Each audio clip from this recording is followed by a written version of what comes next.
1400 سال پہلے دنیا میں آئے اور آپ نے دعویٰ کیا انی رسول اللہ الیکم جمیعا، اے لوگوں میں میسنجر آف گاڈ ہوں، خدا کا بھیجا ہوا نمائندہ ہوں، اللہ کا رسول ہوں، اور ساری دنیا کے سارے انسانوں کی طرف مجھے بھیجا گیا ہے۔ یہ کوئی چھوٹا دعویٰ نہیں تھا۔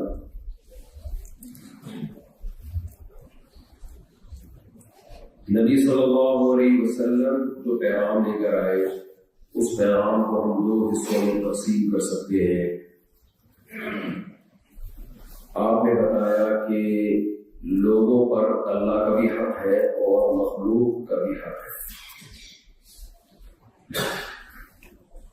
اللہ کا حق یہ ہے کہ اس کو ایک مانا جائے، اس کی عبادت کی جائے، اس کے ساتھ کسی اور کو شریک نہ کیا جائے۔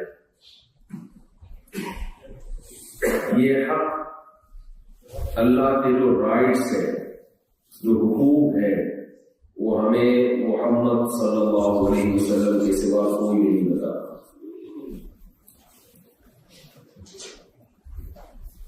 پھر آپ صلی اللہ علیہ وسلم نے ہمیں مخلوق کے حقوق بھی بتائے کہ اللہ کی بڑی ہوئی مخلوق کے کیا رائٹس ہیں۔ اس پر آج میں انشاءاللہ ڈیٹیل سے بات کروں گا جو پاک آئیس میں ہمارا پروگرام ہے۔ آپ کے سامنے تو میں صرف قرآن کے اس حصے کو ہائی لائٹ کروں گا جو آیت میں نے ابھی پڑھی ہے۔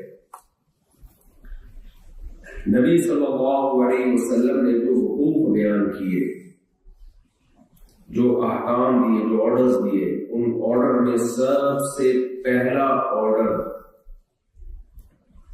وہ آرڈر تھا توحید کے بعد طہارت۔ توحید کا مطلب آپ اسلام میں داخل ہوتے ہیں، اسلام کے جو بیسک عقائد ہیں آپ اس کو ایکسپٹ کرتے ہیں، قبول کرتے ہیں۔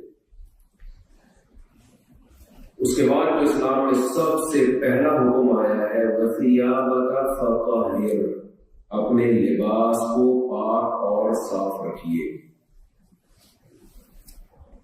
اسلامک لاز، جو اسلامی قوانین ہیں، جب شروع ہوتے ہیں، اسٹارٹ ہوتے ہیں، تو ان میں سب سے پہلے صفائی اور طہارت کے احکام بیان کیے جاتے ہیں۔ جب کوئی غیر مسلم اسلام قبول کرتا تھا رسول اللہ صلی اللہ علیہ وسلم کے دور میں، تو سب سے پہلے اس کو صفائی، ستھرائی، طہارت سکھائی جاتی ہے۔ اس سے معلوم ہوتا ہے کہ اسلام میں طہارت کی بہت زیادہ ویلیو ہے۔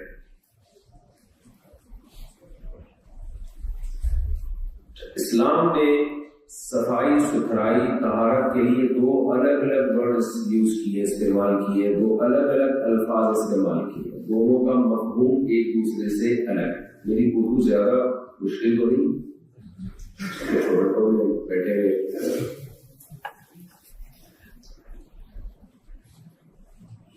ایک ہے طہارت، ایک ہے صفائی، یہ دو الگ الگ تصورات ہیں۔ دنیا میں اسلام کے علاوہ کسی اور مذہب میں، کسی اور کلچر میں یہ دو الگ الگ چیزیں، آپ کو سینٹینس کمپلیٹ کرنا پڑے گا، یہ دو الگ الگ چیزیں نہیں ہیں۔ طہارت اور صفائی کو مرج کر دیا ایک ہی چیز کے دو نام نہ۔ اسلام میں طہارت الگ چیز ہے، صفائی الگ چیز ہے۔ آپ جب وضو کرتے ہیں تو صفائی بھی حاصل ہوتی ہے لیکن طہارت بھی حاصل ہوتی ہے۔ آپ جب غسل کرتے ہیں، جنابت کا غسل ہے، تو صفائی تو حاصل ہوتی ہے، ساتھ ساتھ طہارت بھی حاصل ہوتی ہے۔ آپ جب پانی استعمال کرتے ہیں، استنجا کرتے ہیں، تو صفائی بھی حاصل ہوتی ہے، ساتھ ساتھ طہارت بھی حاصل ہوتی ہے۔ تو اسلام کا جو نظام طہارت ہے، اگر صرف اس کو دیکھ لیا جائے تو یہ خود اس بات کی علامت ہے کہ یہ سسٹم جس شخصیت نے پیش کیا وہ ایک عام انسان نہیں تھے۔ یہ میسنجر آف گاڈ ہی کا کام ہو سکتا ہے کہ 1400 سال پہلے طہارت اور صفائی کا وہ نظام دیا جو نظام 1400 سال کے بعد بھی اب تک نبی صلی اللہ علیہ وسلم کے سوا کوئی دوسری شخصیت نہیں پیش کر سکتی ہے. مثال کے طور پر اسلام میں جو طہارت شروع ہوتی ہے وہ کہاں سے شروع ہوتی ہے؟ پیٹ سے. کہ آپ نے پیٹ میں جو نوالا ڈالنا ہے وہ پاک ہونا چاہیے 2 گندگیوں سے. اب میں چونکہ فقہ کا بھی ٹیچر ہوں، اسلامی لا کا بھی ٹیچر ہوں، تو کچھ فقہی ٹرمز میں استعمال کروں گا تو آپ گھبرانا نہیں ہے آپ نے، تو میں اس کو آسان الفاظ میں پھر ایکسپلین کروں گا. جتنی انگلش مجھے آتی ہے بیچ بیچ میں لا رہا ہوں، اس سے زیادہ میرے بس میں نہیں ہے. ایک ہوتی ہے حقیقی طہارت، ایک ہوتی ہے حکمی. حکمی کا مطلب دیکھنے میں وہ چیز آپ کو لگے گی پاک، لیکن اسلام اس کو کہتا ہے ناپاک. پاک ناپاک تو سمجھتے ہیں نا، ٹورنٹو میں آ کے اتنے ماڈرن تو نہیں ہوتے کہ پاکی ناپاکی کا فرق ختم ہو گیا. اسلام نے ہمیں سب سے پہلے حکم دیا کہ آپ جو کھا رہے ہیں وہ پاک ہونا چاہیے.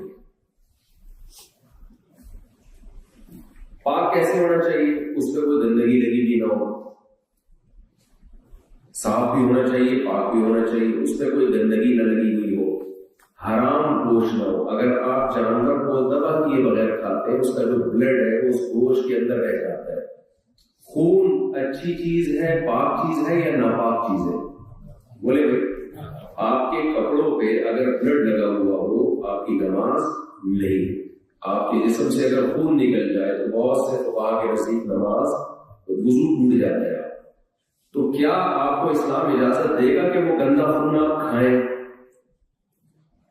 بولے نہیں اجازت دے. اس لیے اسلام نے ہمیں حکم دیا کہ جانور کو آپ نے ذبح کرنا ہے تاکہ اس کا بلڈ اس کی باڈی سے نکل جائے اور گوشت بلڈ سے صاف اور پاک ہو جائے. یہ تعلیمات کسی اور مذہب میں ملتی ہیں آپ کو؟ یہ 1400 سال پہلے محمد صلی اللہ علیہ وسلم صفائی ستھرائی سکھا رہے ہیں کہ صفائی سب سے پہلے شروع کہاں سے ہوتی ہے کہ آپ کھا کیا رہے ہیں.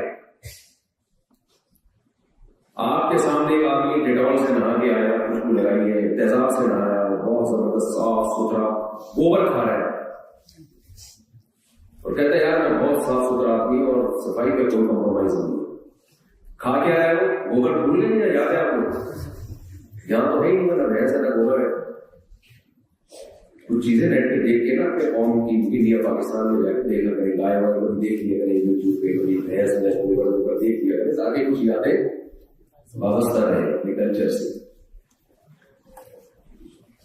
تو وہ کھا گوبر رہا ہے، آپ اس کو صاف ستھرا مانو گے؟ بولو کتنا ہی اچھا حسین نیٹ کلین. بھائی تو کھاتا گوبر ہے، تیرے نہانے کا اور تیرے سفید لباس کی کیا ویلیو ہے؟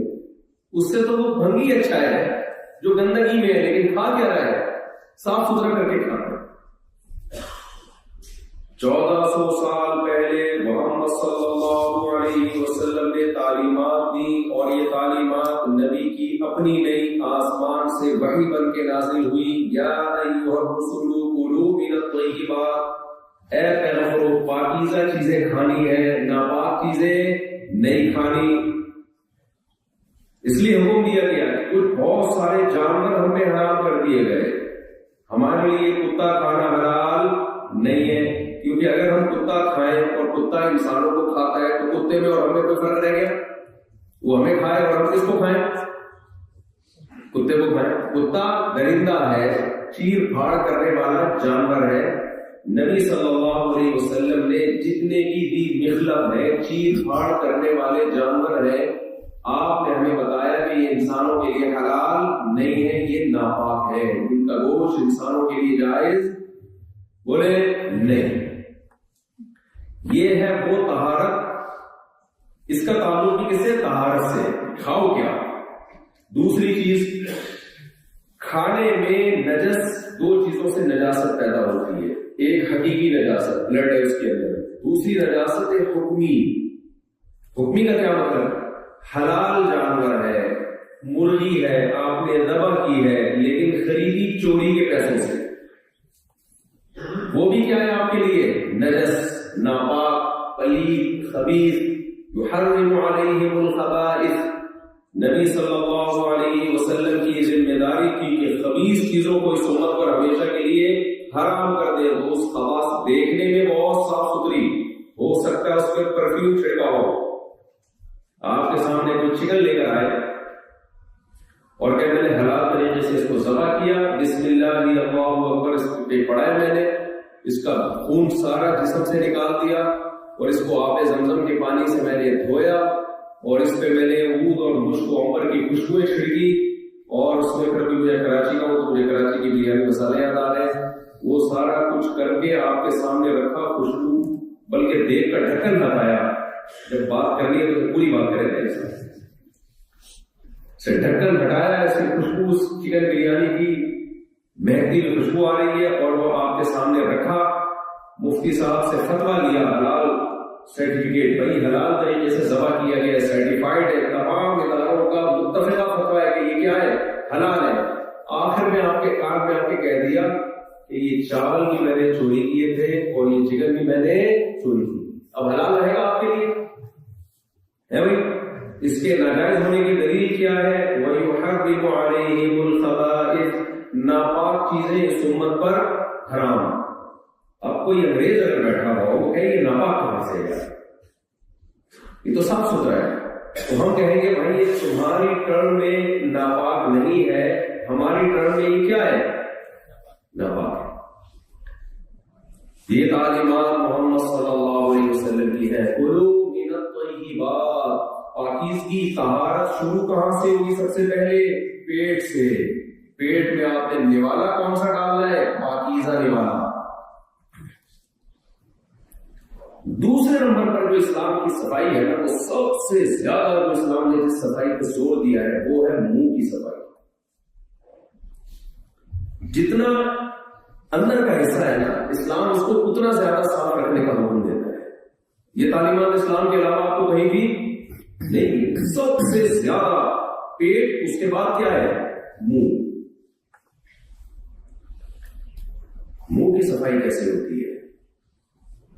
نبی صلی اللہ علیہ وسلم صبح اٹھ کے سب سے پہلے مسواک، رات سونے سے پہلے مسواک، ہر نماز سے پہلے مسواک. لولا ان اشق على امتی لامرتهم بالسواک عند كل صلاۃ. نبی صلی اللہ علیہ وسلم نے فرمایا اگر مجھے ڈر نہ ہوتا کہ میری امت مصیبت میں، پریشانی میں پڑ جائے گی تو میں ہر نماز کے وقت ان کو مسواک کا حکم دیتا. مسواک کا مقصد دانتوں کی صفائی. تو ہمارے مذہب میں کم سے کم 5 مرتبہ ہمیں دانتوں کو صاف کرنے کا حکم ہے اور دانتوں میں خلال کرنے کا حکم ہے. رسول اللہ صلی اللہ علیہ وسلم کبھی کھجور کی چھال جو ہوتی ہے اس کے دھاگے سے خلال کیا کرتے تھے. اور آپ صلی اللہ علیہ وسلم نے فرمایا کہ جو اپنی دانت زبان سے خلال کرے، ابو داؤد کی حدیث، زبان سے کوئی چیز پھنس گئی نا تو وہ خلال کرے تو نگل لے، لیکن اگر کسی دھاگے وغیرہ سے کسی چیز سے خلال کیا تو گوشت کا جو روٹی کا کوئی بھی حصہ ہے تو اس کو باہر پھینک دے. تو یہ خلال بھی کس نے سکھایا؟ 1400 سال پہلے. بولو محمد صلی اللہ علیہ وسلم نے 5 ٹائم کم سے کم دانتوں کی صفائی کا حکم کس نے دیا؟ محمد صلی اللہ علیہ وسلم نے. کیا یہ 1400 سال پہلے کسی بشر کی تعلیمات ہو سکتی ہے جو عام بشر کی طرح ایک بشر ہو؟ نہیں ہو سکتی. یہ کس کی تعلیمات ہے؟ Messenger of God. اور میسنجر آف گاڈ کے علاوہ 1400 سال پہلے کوئی ایسی تعلیمات دے نہیں سکتا جو اب تک نہیں دی ہے. کوئی ڈینٹسٹ میں نے دیکھا تو 5 دفعہ دانت صاف کرتا ہو. اگر کوئی ڈینٹسٹ آپ کے علم میں دن میں 5 دفعہ دانت صاف کرتا ہے تو عجائب گھر میں رکھنے کے لیے 2-4 ابھی ہمارے یہاں کچھ بھی چیزیں ہیں. جو ہمارے کراچی کا جو عجائب گھر ہے نا وہ کچھ خالی سا ہے. تو اگر کوئی ایسے ڈینٹسٹ جو دن میں 5 دفعہ دانت صاف کرتا ہو آپ لے آئے کہ پھر آگے میرا کام ہے میں اس کو عجائب گھر میں رکھتا ہوں. میں نہیں. یہاں تک کہ نبی صلی اللہ علیہ وسلم جب دنیا سے جا رہے ہیں تو آپ کا آخری عمل کیا تھا؟ دانتوں کی جملہ تو کمپلیٹ کرے نا بھائی. دنیا سے جاتے ہوئے بھی دانت صاف کر کے وہی معجزہ ہے. یہ عام بشر کی تعلیمات نہیں ہے. تو سب سے زیادہ زور کس پہ دیا ہے؟